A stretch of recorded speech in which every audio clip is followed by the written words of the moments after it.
So hi friends, पुन्हा एकदा नव्याने स्वागत आहे माझ्या यूट्यूब चॅनलवर. आज एक शॉर्ट व्हिडिओ आणि शॉर्ट रेसिपी जिरा राईसची.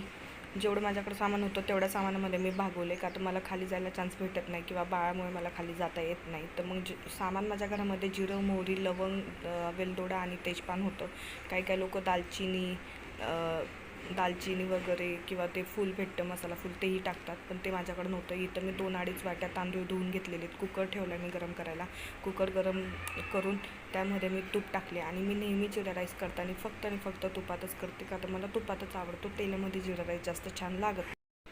सो इथे आपला कुकर गरम झालेला आहे व त्यातलं तूपही गरम झालेले. तर मी जेवढंही सामान घेतलं होतं तेवढं सगळं फोडणीला टाकलेले. मी डायरेक्ट एकसाथ टाकून दिले. ती छानशी फोडणी तडतड झाली की त्याच्यामध्ये आपण थोडंसं मीठ टाकायचं चवीपुरता. जेवढं तांदूळ घेतलं होतं त्या हिशोबाने मीठ टाकलेले, म्हणजे आमच्या चवीनुसार. तुम्हाला कमी जास्त लागत असेल ते तुम्ही तुमच्या हिशोबाने टाकू शकता. त्यानंतर जे मी तांदूळ स्वच्छ धुवून ठेवले होते ते सुद्धा मी त्या फोडणीमध्ये छान प्रकारे टाकून दिले. तांदूळ टाकल्यानंतर मी त्याला छान प्रकारे झाकण लावून चांगल्या 2 ते 3 शिट्ट्या होऊ दिलेल्या आहेत. आणि माझा विषय इथं असा आहे, मला ही सगळी गडबड होती म्हणजे कॅमेरा पकडायला कोणीही नव्हतं. त्यामुळे मग माझा एका हातात कॅमेरा होता, मोबाईल होता, एका हातात स्वयंपाक चालू होता.